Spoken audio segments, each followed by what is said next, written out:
Listo. Buenas tardes, estudiantes, con todos. Vamos a ver la cuarta unidad, que nosotros sabemos que es choque cultural en América. Y el quinto tema es la esclavitud y las grandes potencias del latifundio.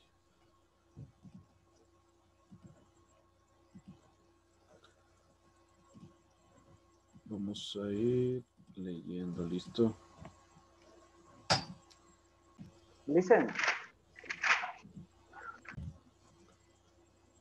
Bueno, vamos a ver qué significa la esclavitud y la explotación, sobre todo del latifundio. Nosotros sabemos que el latifundio es la explotación del sector agrario, en donde se puede observar aquí en América Latina y también en África y en Europa. ¿Listo? A gran medida aquí en, en América. ¿Listo? Y que trajeron obviamente las normas y las reglas desde Europa. Los métodos de explotación a los aborígenes, así como el desastre biotecnológico creado en las zonas habitadas, provocó la disminución de demografía de la población latina, que significa que en el siglo, sobre todo 16, ya comienza la colonización de los españoles, comienza ya la disminución de la población nativa, que significa de la resistencia indígena. Asesinan o matan asesinan sobre todo, matan y algunas personas mueren por desnutrición o eh, eh, por la alimentación y por muchas cosas más, mueren sobre todo las personas de ahí en, en el conocido latifundio, ya que ellos, los nativos, no querían ser esclavos de sus propias tierras. Entonces comienzan ya a disminuir sobre todo esta población indio indígena. Esta situación ponía en peligro el verdadero objetivo de la colonización y la extracción de las riquezas, ya que ellos conocían en sí cuál es o en dónde había en sí la riqueza que ellos querían, que era el oro, la plata y los diferentes tipos de riquezas que había dentro de América. Entonces, para emprender los arduos trabajos de agricultura, los conquistadores se vieron en la necesidad de traer esclavos, comprarlos en África para explotarlos aún más cruelmente que los que habían hecho con los aborígenes. En sí, el país que comienza a comercializar fue Portugal, pero también en Europa comercializaba también Francia, también comercializaba Italia, España y Portugal, porque ellos comenzaron a ver rutas de negocio sobre todo para descubrir nuevos territorios y a su vez explotar y extraer las riquezas minerales que había en cualquier territorio. En este caso es en América Latina. Entonces trajeron mano de obra o personas de una edad prudente comienzan ya a la explotación sobre todo estos minerales.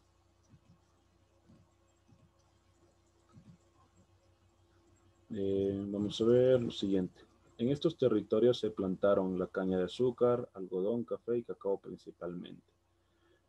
Aquí dentro de América, sobre todo en América Latina, se plantaron eso y con eso comúnmente exportaban a Europa y a los demás continentes.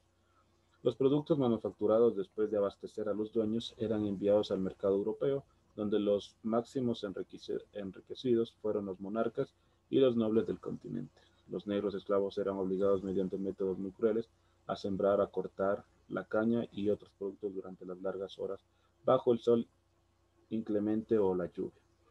Ahí se puede observar dentro de este tipo de esclavitud, sobre todo, en el que las personas vivían alrededor solo de 25 a 27 años, vivían los esclavos negros, ¿verdad? Porque ellos no comían bien o no se alimentaban bien o no dormían bien. Entonces ellos no vivían en sí mucho tiempo. Listo, entonces vamos a seguir. Las potencias que se involucraron en el tráfico de esclavos son las siguientes. La llegada masiva de los esclavos africanos a Brasil la iniciaron los portugueses en la segunda mitad del siglo XVI. Durante más de un siglo, Portugal siguió su comercio, obviamente, con este tipo de, de ideología, ¿no? De comercializar a los esclavos en toda Europa y también en América. A mediados del siglo XVI, la esclavitud nativa como institución jurídica desapareció.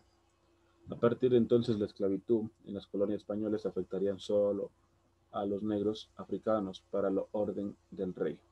Sí, comienza ya a desaparecer y comienzan en el siglo XVII ya en el siglo XVII comienzan ya a tener algunos privilegios los esclavos, ya que gozan ya también de tierras y se establecen en un lugar determinado, pero con la condición de hacer producir tierras todavía. O sea, ahí ya es el librecambismo, ¿no es cierto? O el feudalismo comienza ya a gobernar luego de la esclavitud.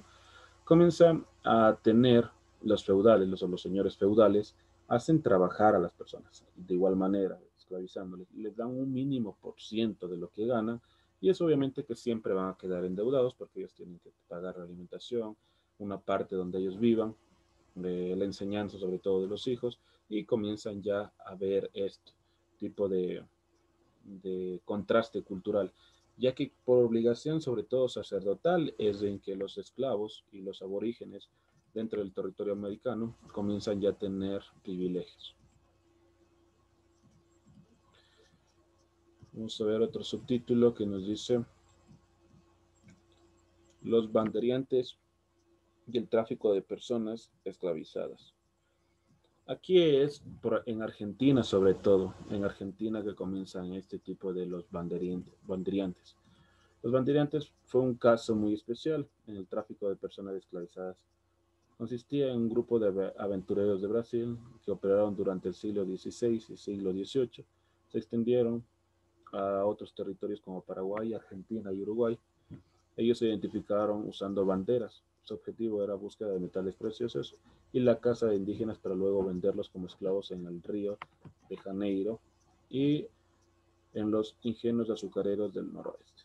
Comenzaron sobre todo a cazar personas, ¿sí? A la caza de personas y comúnmente comenzaban a venderlos. Ahí ellos tenían en su pecho el valor que ellos ponían, tal vez por la fuerza que tenían, por la juventud que tenían o por que tenían algún tipo de don que ellos podían realizar. Podían realizar algún tipo de cultivo o arar las tierras, hacer algún tipo de manufacturero, textil, algo en sí. Listo.